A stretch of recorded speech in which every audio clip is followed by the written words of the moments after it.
갑자기 막 아프리카 TV까지 진출하는 거 아니야? 라이브로 분해 받으면 막 리액션하고. 맞아. 우와 감사합니다. 자, 여러분 안녕하세요. 여기는 2학년 4반이고요. 2학년 4반 학생들이 진도가 조금 빨라서 다른 반 학생들이 보는 수업으로 제공할 목적으로 이 영상을 촬영을 시작하게 되었습니다. 네. 자, 오늘 우리가 배울 내용은 교재 8페이지이고요. 진나라의 멸망부터 이어서 보겠습니다. 자, 지난 시간에 배운 내용 먼저 좀 복습 좀 하고 마저 이어서 진도를 나가보도록 할게요. 자, 우리가 지난 시간에 배운 내용이 무엇이었냐면은 진나라의 시황제가 실시한 정책이었어요. 그죠? 자, 시황제의 모든 정책의 가장 공통된 목적은 무엇이었다라고 이야기를 했었나요? 그것은 그죠, 강력한 중앙 집권 체제를 만드는 데 있었다라고 이야기를 했어요. 그죠? 왜냐하면 춘추 전국 시대라고 하는 분열과 혼란의 시대가 봉건제라고 하는 지방 분권적인 제도에서부터 비롯된 것이잖아요. 그죠? 그렇기 때문에 힘들게 중국을 통일한 시황제는 그런 일이 다시 벌어지지 않도록 하기 위해서 강력한 중앙 집권 체제를 만들 필요가 있었다라고 이야기를 했습니다. 자, 그래서 황제의 칭호를 사용을 하기 시작하였다라고 이야기를 했고요. 봉건제를 폐지하고 어떠한 제도를 실시하였다라고 이야기를 했습니까? 9년제를 전국에 걸쳐서 실시하였다라고 이야기를 했어요. 자, 봉건제하고 9년제가 다른 점이 어떤 것들이 있었는지 쭉 이야기를 했습니다. 그죠? 자, 봉건제에서는 왕이 제후를 임명하면은 제후가 경대부를 임명했지만 9년제에서는 황제가 군을 다스리는 군수와 현을 다스리는 현령을 모두 직접 임명하였다라고 이야기를 했습니다. 그죠? 또한 제후의 경우에는 임기가 없었고 죽을 때까지 왕의 개입 없이 자기가 받은 영역에서 마치 왕처럼 독자적으로 통치를 할 수 있었으나 군수와 현령은 임기가 정해져 있었고 임기가 끝나면 황제에 의해서 교체되었고 자기 마음대로 군과 현을 통치하는 것이 아니라 황제가 내린 명령을 지방에서 시행할 뿐이었다라고 이야기를 했습니다. 그죠? 자, 그래서 9년제의 경우에는 황제가 전국을 직접 통치할 수 있도록 했던 제도이며 그렇기 때문에 굉장히 중앙 집권적인 성격을 갖는다라고 이야기를 했었습니다. 그죠? 네. 자, 또한 중국의 화폐, 문자, 도량형 같은 것들을 통일하게 되면서 중앙에서 내린 명령이 지방에서 잘 시행될 수 있도록 하였고 전국을 동일한 기준으로 세금을 거둘 수 있었다라는 그런 이야기를 했었어요. 그죠? 심지어 무엇까지 통일하려고 했었다? 사상마저도 통일하려고 했었다. 그죠? 진나라가 실시했던 법치에 대해서 이 전국으로 그 법치를 적용하게 되었을 때 그에 대해서 반발이 무척이나 거세게 일어났다라고 이야기를 했어요. 그죠? 그래서 그러한 반발을 억누르고 법과 사상 중심의 통치를 전국적으로 시행하기 위해서 일으킨 사건, 그건 무엇이었어요? 그렇죠. 분서갱류라고 해서 책을 불태우고 학자들을 매장했던 이런 사건을 벌이기도 했었다라고 이야기를 했습니다. 그죠? 자, 그리고 북방의 흉노를 막기 위해서 만리장성을 건설했었고 북부 베트남까지 영토를 넓히는 모습도 보였었다라고 이야기를 했어요. 그죠? 자, 그래서 시황제는 이렇게 굉장히 강력한 중앙 집권 체제를 만들어서 전국을 효과적으로 장악하고 지배할 수 있었다라는 것입니다. 자, 그랬는데 왜 진나라가 전국을 통일한 지 얼마 되지 않아서 거기 기원전 221년에서 206년이라고 써 있으니까 얼마 만에 망했나요? 불과 3년, 30년? 221년에서 206년이니까 불과 15년 만에 망했죠. 그죠? 이렇게 강력한 중앙 집권적인 통치 체제를 갖추었던 진나라가 왜 불과 15년 만에 망하게 되었느냐, 그 이야기를 같이 한번 이번 시간에 해보도록 하겠습니다. 자, 멸망의 원인 첫 번째, 시황제가 죽고 난 이후에 진나라는 급격히 쇠퇴하기 시작을 합니다. 자, 우리가 앞으로 황제 중심의 중앙 집권 체제에 대해서 여러 번 배울 텐데요. 이 황제가 모든 권력을 갖는 중앙 집권 체제가 성공하기 위한 조건은 무엇일까요? 맞아요. 그죠? 모든 권력을 가지고 있는 황제가 유능해야 그것이 아주 잘 돌아갈 수 있겠죠. 그죠? 그렇다면은 이 황제 중심의 중앙 집권 체제가 망하는 조건은 무엇이겠어요? 그렇죠. 황제가 무능하면은 금방 무너질 수밖에 없는 그러한 한계를 가지고 있다라는 것이죠. 자, 시황제는요 역대급으로 유능했던 군주였던 것은 분명한 사실입니다. 하루에 4시간씩 자면서 굉장히 일을 열심히 했다라고 해요. 자기가 나라를 직접 다스리는 일에 아주 매진을 했었다라고 합니다. 네. 그리고 이제 의심이 많아서 뭐든지 자기가 지시를 내리면은 그 지시가 제대로 이행되고 있는지를 철저하고 꼼꼼하게 검사를 했다라고 해요. 그래서 중국을 통일하고 난 이후에 시황제의 경우에는 마차를 타고 전국 각지를 여행하면서 자기가 내린 명령이 지방에서 잘 시행되고 있는지 그런 것들을 다 일일이 체크를 하고 있었습니다. 그러고 있던 중이었는데 마차가 도착을 했고 주위의 신하들이 전하 도착했습니다. 내리세요라고 이렇게 내리시죠 이렇게 말씀을 드렸는데 이야기를 했는데 반응이 없는 거야. 한 번 더 말씀드렸어. 다 왔습니다. 내리세요라고 했는데도 안 내리는 거야. 무슨 일이지 싶어가지고 마차를 열어봤더니 그 안에 죽어 있었어요.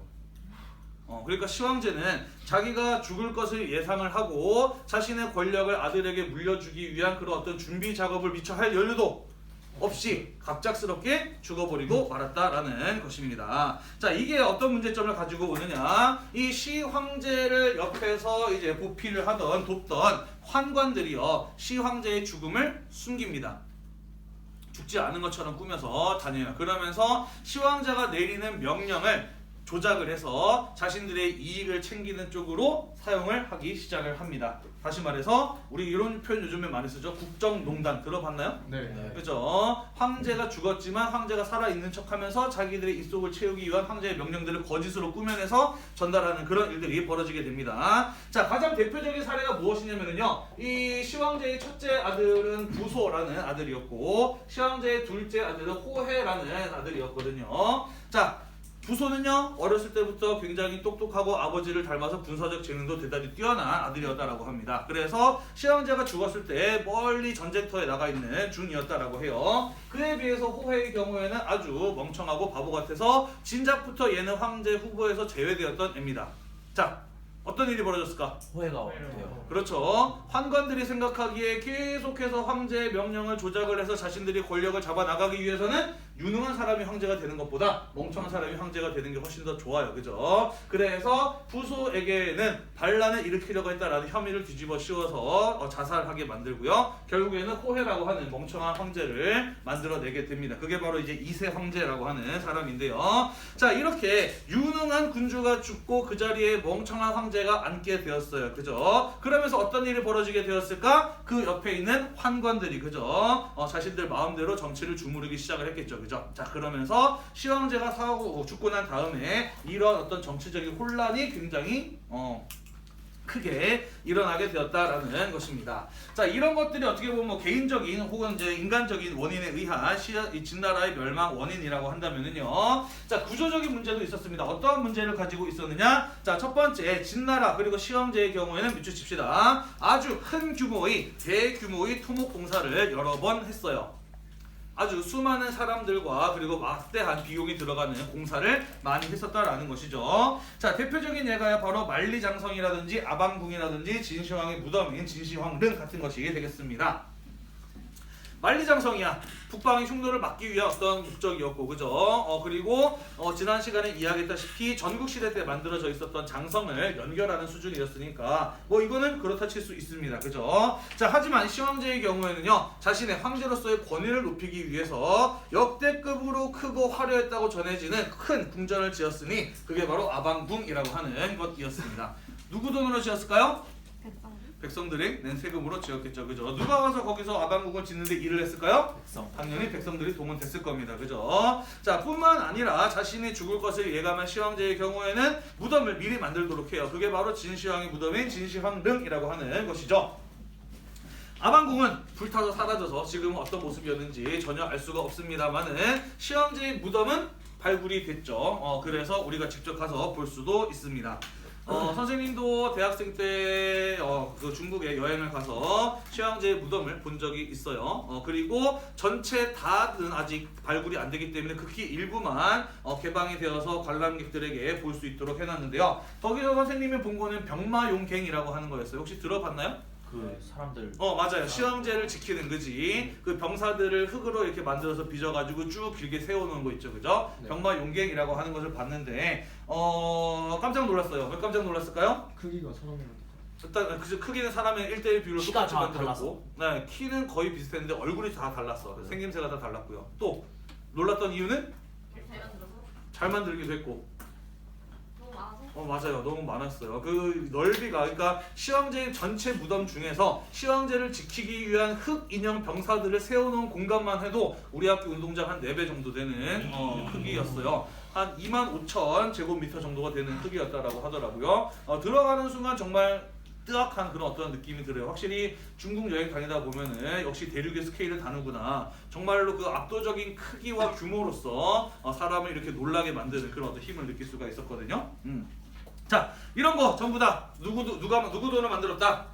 백성이나 세금을 만들었다. 누가 가서 일했다? 백성들이 끌려가서 일했어요. 그죠? 당연히 그렇게 무거운 세금과 그런 강도 높은 노동에 시달리고 싶었을까? 아니요. 아니었겠죠. 그죠? 그래서 백성들이 반발하면 어떻게 했을까요? 다 죽여버려요. 그렇죠. 밑주십시다. 진나라는 가혹한 엄격한 법치와 가혹한 형벌을 가지고 있었어요. 그죠? 그래서 그런 것에 대해서 반발하는 백성들이 있으면 철저하게 그것을 탄압을 했던 것이죠. 자, 뿐만 아니라 뭐 흉노와의 전쟁이라든지 아니면은 베트남으로 진출이라든지 같은 그런 어떤 무리한 대외 원정 같은 것들이 계속돼서 누적이 되면서 결국 계속해서 불만은 쌓이고 있었던 것입니다. 자, 선생님이 지난번에 이 법치라고 하는 것, 법과 사상으로 바탕으로 한 통치에는 굉장히 중요한 문제점을 가지고 있었다라고 이야기를 했어요. 그죠? 그건 바로 무엇이었나요? 일단은 무섭게 가혹하고 엄격한 형벌로 때려잡으면 일단은 무서워서 말을 잘 듣지만 결국엔 어떻게 된다 그랬어요? 그렇죠. 반발이 일어나게 된다라고 이야기를 했어요. 그죠? 자, 그래서 오랫동안 불만이 꽤나 누적이 되어 있었던 겁니다. 그래도 시황제가 워낙 유능하고 또 똑똑하고 나라를 잘 다스리는 황제였기 때문에 시황제가 살아있을 때만 하더라도 그런 어떤 불만이 폭발될 일이 없었던 것이에요. 하지만 시황제가 죽고 환관들이 국정을 농단하고 호해와 같은 멍청한 황제가 그 자리에 오르게 되자 나라도 굉장히 어지러워지게 되는 겁니다. 국가 질서가 무너지기 시작을 하는 거예요. 여기저기서 균열이 나타나기 시작을 하는 겁니다. 그러자 지금까지 억눌려 있었던 불만들이 여기저기서 폭발하기 시작을 해요. 그러면서 쫓읍시다. 농민 봉기가 이 진나라 말기로 가게 되면서 굉장히 빈번하게 일어나게 되는데 이 진나라의 멸망을 알렸던 대표적인 사건이 바로 무엇이냐면요, 진승과 오광의 난이라고 하는 사건이었어요. 진승과 오광의 난이라고 하는 사건이었고, 이 사건이 진나라가 왜 망할 수밖에 없었음을 가장 잘 보여주는 대표적인 사건이었다라고 볼 수가 있습니다. 자, 그리고 실제로 그 진승과 오광의 난에서부터 시작돼 여러 가지 농민 봉기로 결국에는 진나라는 멸망을 하게 됩니다. 자, 이 사건은 어떤 사건이었느냐? 진승, 오광은 둘 다 사람 이름이었어요. 그리고 이 사람들은 조그마한 마을을 통치하는 지방관이었습니다. 자, 이 진승과 오광에게 명령이 내려졌어요. 무슨 명령이 내려졌냐면은 마을에서 사람들을 뽑아서 900명을 데리고 만리장성을 수비하기 위해서 900명의 군인을 이끌고 만리장성까지 와라 라고 하는 그런 어떤 명령이었던 것이에요.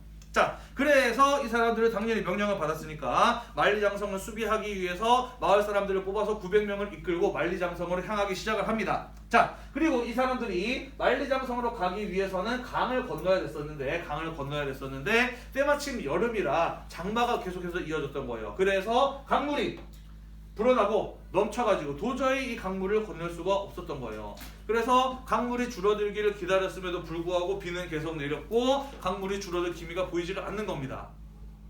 그래서 군대를 끌고 만리장성까지 와라 라고 했던 그 날짜 기한까지 도저히 못 갈 것 같은 거예요. 자, 우리 아까 이야기했습니다. 진나라는 굉장히 엄격한 법치와 가혹한 형벌이 그 특징이다라고 이야기를 했잖아요. 그죠? 네. 진나라의 엄격했던 법에 군대를 이끌고 약속했던 날짜까지 오지 않으면 사형이라고 하는 그런 어떤 법이 있었던 것이에요. 자, 그래서 진승과 오광은 고민을 합니다. 어떻게 할 것인가? 물에 빠져 죽는 한이 있더라도 강을 건너볼까? 아니면 강물이 줄어들기를 기다렸다가 강을 건너서 늦게 도착했다는 이유로 죽어볼까? 아니면 이래 죽으나 저래 죽으나 어차피 죽은 목숨이니까 한번 저항이라도 해볼까? 라는 생각을 하게 됐겠죠. 그죠? 어떤 생각이 들었을까요? 당연히 그렇죠. 세 번째예요. 그죠? 어차피 죽을 거, 그죠? 한번 개교라도 보자라고 하는 게 당연한 인간의 마음 아니겠습니까? 그죠? 이런 것들이 바로 이 진나라의 가혹한 형벌과 엄격한 법치가 가지고 있었던 근본적인 문제였던 것이에요. 그죠? 지나치게 강한 탄압을 하게 되면은 반발이 일어나게 된다라는 것이죠. 자, 그래서 이 진승과 오광의 난의 시작으로 해서 전국 각지에서 농민들의 봉기가 일어나게 되고요. 그러면서 지방에서 숨 죽이고 있었던 세력들이 여기저기서 들고 일어나기 시작을 합니다. 대표적인 인물이 바로 유방과 항우 같은 사람이었고요. 이 둘의 천하를 차지하기 위한 다툼 속에서 진나라는 멸망을 하게 됩니다. 중국을 통일한 지 불과 15년 만에 멸망을 하게 돼요. 자, 그래서 춘추 전국시대라고 하는 중국 최초의 통일 왕조인 진나라는 이렇게 해서 사라지게 되었습니다.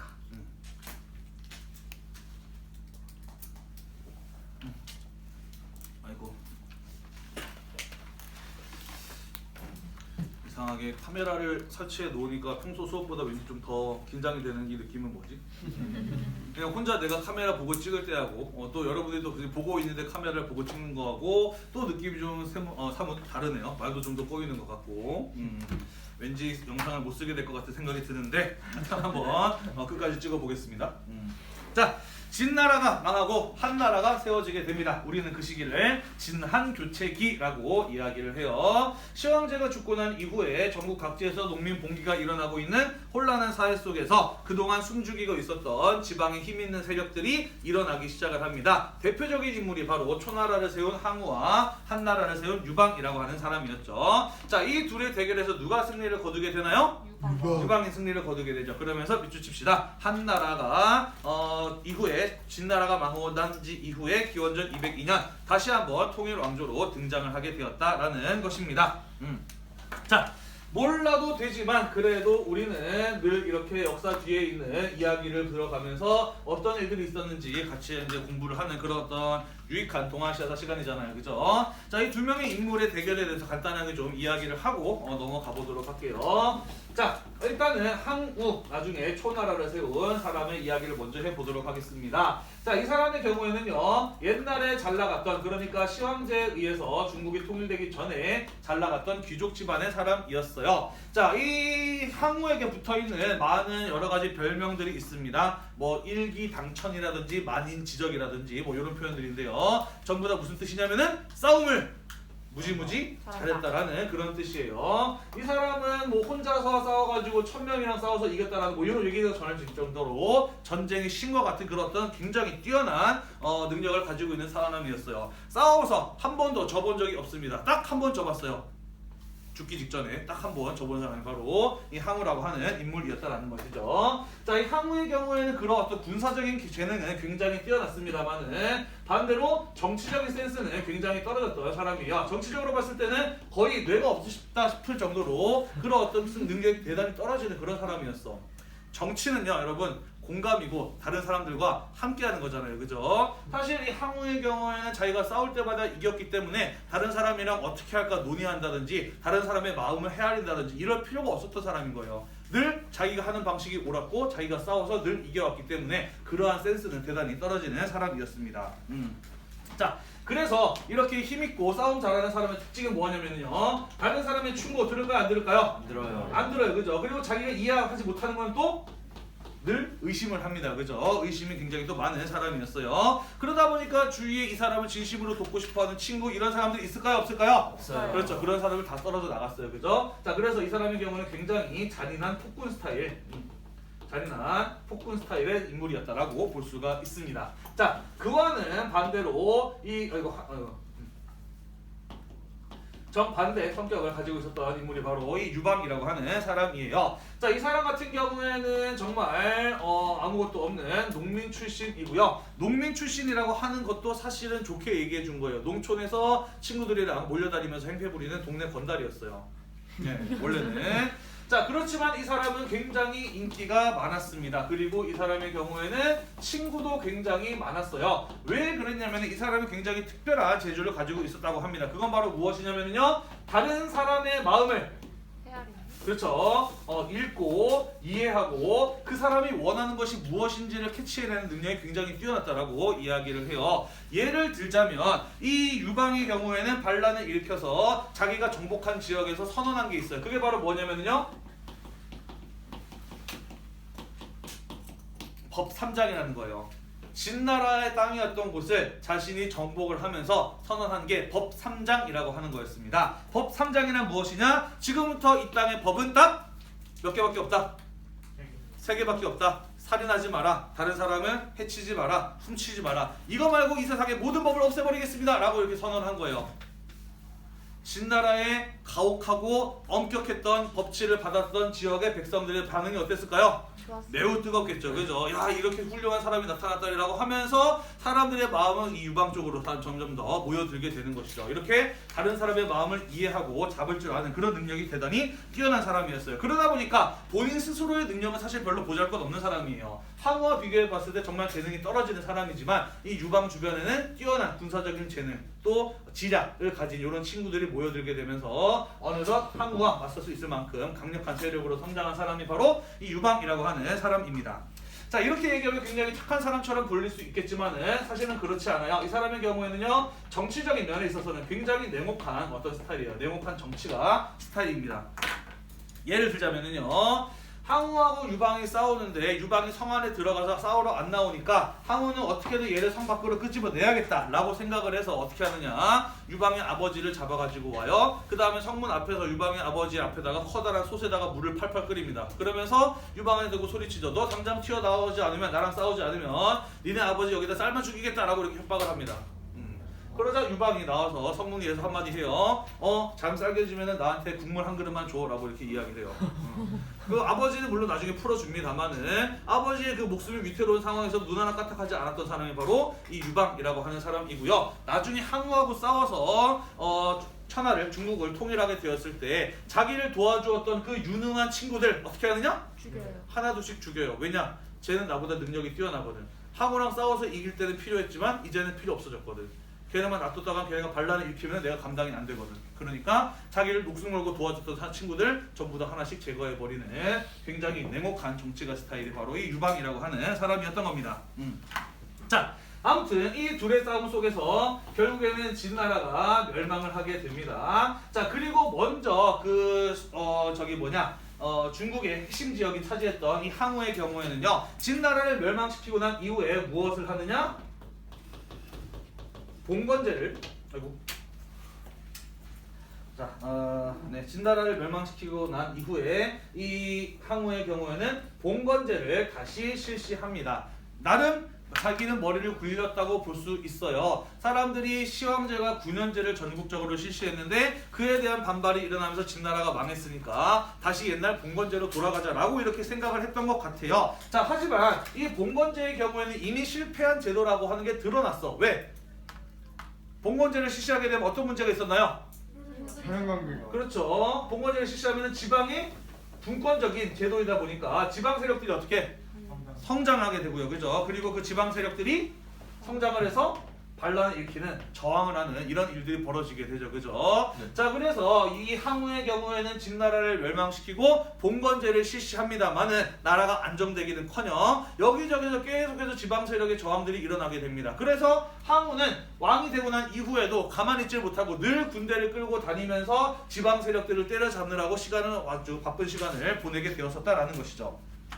자, 그러자 이 유방의 경우에는 그렇게 항우가 정신이 팔려 있는 사이 그동안 항우의 이 잔인한 폭군인 항우에 대해서 반감을 가지고 있었던 사람들을 자기 편으로 끌어들입니다. 동맹군으로 끌어들여요. 자, 그래서 항우에 대해서 반감을 가지고 있는 사람들을 모아가지고 어디로 쳐들어가느냐? 항우의 나라인 초나라의 핵심 지역인 근거지를 공격해 들어가게 됩니다. 다시 말해서 항우는 지방 세력을 제압하기 위해서 돌아다니다가 결국 자기 집 앞마당까지 유방에게 털리게 된 셈인 거예요. 자, 그래서 항우는 자신을 따르는 정예병만을 이끌고 서둘러 이 유방을 막기 위해서 돌아옵니다. 그러면서 워낙 싸움을 잘했기 때문에 불리한 상황에서도 여러 번 유방의 군대에게 이기는데요. 결국에는 이 유방의 부하였던 한신이라고 하는 사람의 계략에 빠져서 한나라 군대에 의해서 포위가 됩니다. 그날 밤이었어요. 항우에게는 아직까지 싸워서 이길 만한 충분한 군사력을 가지고 있었습니다. 그래서 이 상태로 항우랑 싸웠다가는 한나라 군대도 쉽게 이기지 못하거나 피해가 너무 클 것 같은 거예요. 자, 그래서 누가 아이디어를 하나를 냈습니다. 어떤 아이디어를 냈느냐?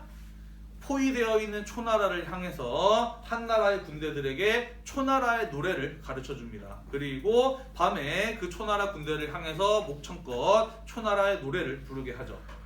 그래서 항우는 자다가 어디서 노래소리가 들려와서 일어나 봤는데 동서남북 사방에서 초나라의 노래가 들려오는 거예요. 사자성어로? 사면초가. 그래서 사면초가. 이거는 안 해. 사면초가 들어오는 거예요. 그죠? 자, 그래서 나를 따르는 병사들이 이미 다 항복을 해서 한나라로 넘어가서 저쪽에서 우리나라 노래를 부르는구나 라고 생각했던 항우의 경우에는 싸울 의지를 잃어버리게 됩니다. 그러면서 그때 자기 옆에 우미인이라고 하는 사랑하는 여자가 있었는데 그 여자는 항우에게 부담이 되지 않기 위해서 자기 스스로 목숨을 끊어요. 이게 나중에 패왕별이라고 하는 경극의 소재가 되기도 합니다. 네. 그리고 항우는 단신이 포위를 뚫고 탈출하게 되는데 자기가 속았다라고 하는 것을 알고 지금까지 한 번도 싸워서 져본 적이 없는 사람이었는데 자기가 패배했다는 사실을 너무나 부끄러워서 받아들이기 힘들었던 거예요. 결국 그 한때 천하를 호령했던 항우는 자기 스스로 목숨을 끊어서 사망을 하게 됩니다. 결국 계속해서 싸움에서 졌었던 유방, 결국에는 딱 한 번 마지막 이겨서 천하를 차지하게 된 것은 바로 유방이었던 것이죠. 자, 그렇게 한 나라가 성립을 하게 되었다라는 것입니다. 아, 지난 시간도 그렇고 너무 이렇게 진도 안 나가고 딴 얘기 많이 하는 거 아닌지 모르겠네. 좀 유익한가요? 네. 아, 네, 그래요. 자, 그렇게 한 나라가 세워지게 되었습니다. 자, 그리고 이 한 고조 유방의 경우에는요, 한 나라를 세우고 난 이후에 중앙 관제로서는 진나라 때 있었던 삼공구경제라는 관료제를 그대로 시행을 하는데요, 지방 제도에 관해서는 뭔가 중요한 변화를 가져오게 됩니다. 그것은 바로 무엇이냐면요, 밑줄 칩시다. 지방에서는 군현제와 봉건제를 절충을 해서 새로운 제도를 실시를 하니, 혹시 여기 써도 나오나요, 카메라에? 네, 나와요. 나와요? 나도 나오니? 네, 나와요. 네. 바로 군국제라고 하는 제도를 실시한 것입니다. 좀 그어놓자. 여기까지 나오니? 혹시? 맨 8. 쌤이 안 나와요. 오케이. 그럼 여기만 넘어가면 되는 거지? 네, 알겠습니다. 자, 군국제라고 하는 제도를 실시를 하게 됩니다. 자, 군국제라고 하는 것은 무엇이냐? 방금 이야기했던 것처럼 군현제와 봉건제를 절충해서 실시했었던 지방제도가 바로 군국제라고 하는 것이 되겠어요. 자, 왜 이러한 제도를 실시를 했느냐? 봉건제하고 군현제 중에서 어떠한 제도가 더 뛰어난 제도인가요? 봉건제와 군현제 중에서 어떠한 제도가 더 뛰어난 제도지? 당연히 군현제가 더 뛰어난 제도예요. 그죠? 자, 그래서 군현제를 전국적으로 실시해야 되는 것이 맞습니다. 그죠? 하지만 이 군현제를 전국적으로 실시하는 데 어려움이 몇 가지가 있었어요. 어떤 어려움이 있었느냐? 일단은 첫 번째, 이제 막 시황제가 죽은 지 얼마 안 됐고 새로운 나라를 세운 상태예요. 그죠? 이런 상황에서 시황제랑 똑같은 제도를 실시하게 되었을 때 어떤 일이 벌어질 수 있을까? 그렇죠. 쟤도 결국에는 다를 바 없는 사람이구나 라고 생각을 하면서 시황제에 대한 반감이 그 고스란히 자기에게 돌아올 수 있습니다. 그죠? 다시 말해서 군현제에 대한 반감을 가진 지역들이 있었다라는 것이죠. 무엇보다 이 유방이 항우하고 싸워서 천하를 차지하게 되었는데요, 자기가 직접 정복을 해서 장악한 지역도 있었지만은 자기가 미처 장악하지 못한 지역들도 여전히 있었어. 그러니까 항우 말고 다른 조그마한 세력들이 저마다 세력을 자리 잡고 있었던 지역들도 있었는데 그 지역들은 아직까지 자기가 직접 통치할 만한 힘을 가지고 있지 못했다라는 거죠.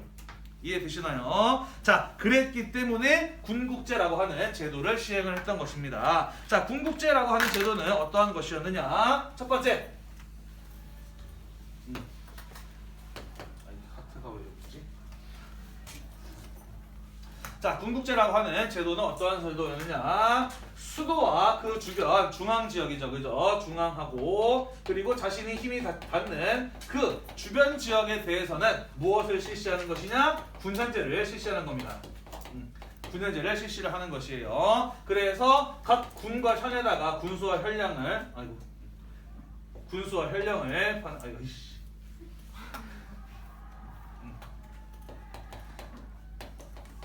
지방관을 파견을 하는 것이죠. 그래서 황제의 힘이 미치는 지역은 무엇을 했다? 본인이 직접 통치를 한 겁니다. 본인이 직접 통치를 한 거예요. 거기 그림도 나와 있죠. 그죠?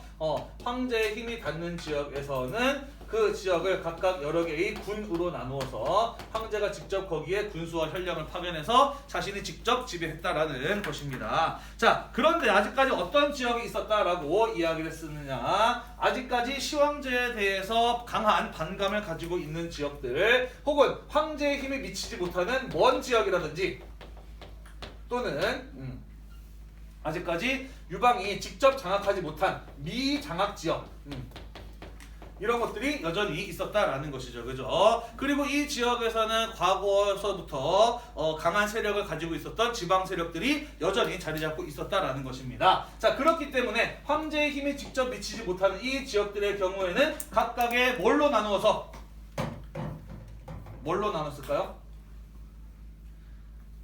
봉건제에서 왕이 직접 통치하지 않고 제후를 임명해서 통치했던 지역은 뭐라고 불렀죠? 기억이 안 나나요? 국이라고 했어요. 앞에서 찾아보면 나옵니다, 여러분. 봉건제에서는 왕이 직접 통치하는 지역 아니고 제후들에게 통치라고 대신 맡긴 지역을 국이라고 불렀어요. 자, 그래서 황제의 힘이 미치지 못하는 나머지 지역은 여러 개의 국으로 나누어서 그 땅을 다스리는 무엇을 임명을 했다? 제후를 임명을 했다라는 겁니다. 자, 그래서 지방제도를 이원화시킨 거예요. 황제의 힘이 미치는 지역에서는 군현제를, 황제의 힘이 미치지 아직 못하는 지역의 경우에는 봉건제를 실시한 게 바로 이 군국제라고 하는 것이었다라는 것입니다. 이름이 왜 군국제인지 이제 감이 오나요? 네. 그죠? 황제의 힘이 미치는 지역은 뭘로 나누고? 군으로 나누고, 황제의 힘이 미치지 못하는 지역은 국으로 나누었기 때문에 이 제도를 군국제라고 하는 것이에요. 자, 아까도 말했듯이 원래는 봉건제와 군현제 가운데 무엇을 전국적으로 실시하는 게 옳은 상황이었나요?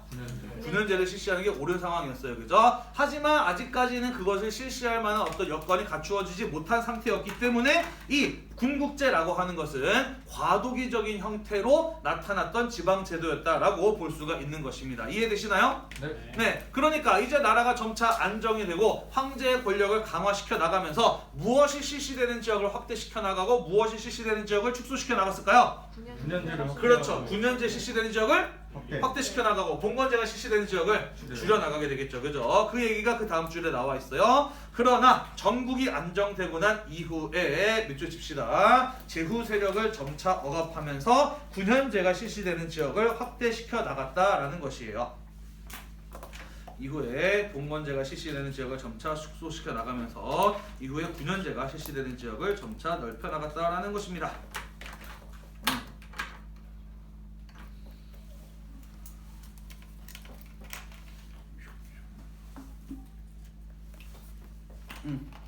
자, 그래서 점진적으로 점차 중앙 집권화를 추진해 나갔다라는 것이에요. 자, 그러면서 그 사람도 죽게 되죠. 자, 선생님이 아까 이 항우를 마지막에 포위했던 사람 한신이라는 사람이 있었다라고 이야기를 했잖아요. 그죠? 기억이 나나요? 네. 이 사람 같은 경우에는 한 나라를 세우는데 가장 큰 공을 세운 사람이잖아요. 그죠? 개국 공신이죠. 그죠? 그래서 이 사람 제후로 임명이 됐었습니다. 하지만 어떻게 됐을까요? 죽어요. 그렇죠. 유방의 손에 의해서 죽게 됩니다. 이 한신이라는 인물은 굉장히 재밌는 사람이에요. 원래는 잘 나가는 집안 사람이었는데 진나라로 들어가게 되면서 집안이 쫄딱 망합니다. 그래가지고 굉장히 힘들고 어렵고 가난하게 살았던 사람이에요. 하지만은 자기가 가지고 있는 재능을 믿고 언젠가 큰일을 할 사람이라고 스스로 믿고 있었기 때문에 굉장히 가난한 거짓골을 하면서도 늘 당당하게 허리를 꼿꼿하게 펴고 다니는 그런 사람이었습니다. 그러다 보니까 동네 깡패들이 무척이나 고깝게 여겼어요. 거지면 거지답게 비굴하게 굴어야 되는데 거지 주제에 너무 당당하게 다니니까 재수가 없었던 거지. 그래서 동네 깡패들이 우르르 몰려가가지고 이렇게 협박을 했습니다. 너 당장 거지면 거지답게 기어다녀라 하면서 앞에서 동네 깡패들이 모여서 다리를 이렇게 벌리고서는 개처럼 된 가랑이 사이를 기어서 지나가라. 그렇지 않으면 죽을 때까지 패주겠다라고 이렇게 협박을 합니다. 한신 어떻게 했을까요? 귀여웠어요. 네, 아무 말도 안 하고 조용히 그 깡패의 다리 사이를 가처럼 이렇게 기어가지고 지나갔습니다. 그러면서 깔깔깔 이제야 좀 거지답네 이렇게 막 비웃음을 당하기도 했어요. 자, 그 뒤에 이제 길을 가는데 너무너무 배가 고파 죽을 것 같은 거예요. 그래서 이제 뭐 먹을 거 없나 하고 주위에 보니까 내과의 할머니가 빨래를 하면서 먹으려고 주먹밥 2개를 싸가지고 온 거예요. 그래서 할머니한테 가서 할머니 저 너무 배가 고파 죽을 것 같은데 주먹밥 2개 중에 하나만 좀 주시면 안 됩니까? 라고 이렇게 제가 나중에 훌륭한 사람이 돼가지고 성공하면은 몇 배로 갚아드릴게요 라고 이렇게 이야기를 해요.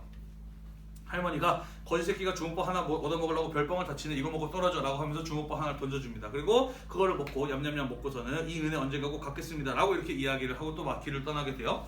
그랬던 한신이 원래는 항우 밑에 들어갔었는데 항우는 충고도 안 듣고 의심이 많은 성격이었다고 했잖아요. 그죠? 그래서 얘는 아니다 싶어서 항우를 떠나고 유방 밑에 들어가게 되고요. 이후에 유방을 도와서 유방이 한 나라를 세우는데 아주 결정적인 역할을 하게 됩니다. 그러면서 한 나라가 중국을 재통일하고 난 이후에 대표적인 개국 공신으로 아주 높은 자리에 오르는 제후까지 오르는 사람이 바로 한신이라는 사람입니다. 자, 그래서 한신이 제후가 되고 난 다음에 어디를 찾아갔을까요? 제일 먼저 그렇죠. 자기 고향에 찾아가서 할머니를 찾아갑니다. 그리고 할머니가 죽을 때까지 써도 못 쓸 만큼의 엄청난 상금과 감사의 표현을 하죠. 할머니가 그때 주먹밥을 안 줬으면 제가 굶어 죽었을 것이고 그랬다면 여기까지 오지 못했을 것입니다. 라고 하면서 할머니가 두 눈이 휘둥그레질 만큼의 어마어마한 상을 드립니다. 그 다음에 누구 찾아갔을까요? 그렇죠. 동네 깡패를 찾아갔겠죠. 그리고 뭐라고 했을까요? 가랑이 사이. 이번에는 네가 내 다리 밑을 기어라라고 이렇게 얘기를 했을까요? 그렇죠. 우리 같은 이런 이제 마음이 좁은 사람들은 당연히 그렇게 이제 복수를 하려고 했겠지만은 한시는 꽤나 마음이 넓은 사람이었어요. 뭐라 그랬느냐? 나는 솔직히 이때 지금까지 순간순간에 중간에 포기하고 싶을 때도 되게 많았다. 힘들고 괴로웠다. 하지만 그때마다 나는 너의 얼굴이 떠오르더라. 내가 그때 당한 굴욕을 어떻게든 갚아줘야 되겠다라는 생각 덕분에 힘들고 괴로울 때 내가 그 역경을 극복할 수 있었다. 따라서 너도 내가 여기까지 오는데 큰 공을 세운 사람이니 나도 너에게 상을 주겠다라고 이야기를 하면서 그 사람한테도 큰 상을 내리고 동네에서 꽤 괜찮은 자리 하나를 줍니다. 천사네. 천사인가요? 네. 훌륭한 사람은 뭐가 생각해도 뭐가 달라도 다르다는 그런 생각이 드는데 아무튼 그랬던 사람, 그렇게 자기를 도와줬던 사람마저도 유방은 철저하게 죽여버리고 말죠. 또 다른 얘기를 하려고 이야기를 꺼냈는데 또 시간이 조금밖에 안 남았네. 자, 그거 옆에다가 요 하나만 좀 쓰고 그러면은 마무리 짓도록 할게요. 자, 군국제를 실시를 해서 정국이 안정되고 난 이후에 제후 세력을 억압하면서 점차 군현을 확대시켜 나갔다라고 이야기를 했잖아요, 그죠? 네. 그러면서 점차 한나라는 점진적으로 중앙 집권화를 추진해 나가게 되는 것이고 이후에 이 한나라의 전성기를 맞이하게 되는 황제가 등장합니다. 그 사람이 바로 한무제라고 하는 사람인데요. 이 한무제 때 가게 되면서 거의 모든 지역에 걸쳐서 군현제가 실시됩니다. 그래서 한무제 때 한나라는 중앙 집권 체제를 완성하였다. 중앙 집권 체제를 완성하였다라고 이렇게 표현을 할 수가 있겠네요. 완성이라기보다는 이룸이 낫겠네요. 이룸, 중앙 집권 체제를 이루었다라고 이렇게 표현을 해볼 수가 있겠습니다. 자, 그래서 한무제, 그 다음에 가로 2번 옆에 들어갈 말도 한무제예요. 이 한무제는 한나라의 7번째 황제로 한나라의 전성기를 이끌었던 사람인 것과 동시에 한무제를 거치게 되면서 한나라의 국력도 기울기 시작을 합니다. 그게 이제 변곡점이라는 것이거든요. 자, 이 한무제에 대한 이야기는요, 우리가 다음 시간에 마저 이어서 살펴보도록 하겠습니다. 오늘 수업이 여러분들의 공부에 도움이 되셨다면 구독과 좋아요 꼭 눌러주시고요. 다음 시간에 다시 만나도록 하겠습니다. 안녕.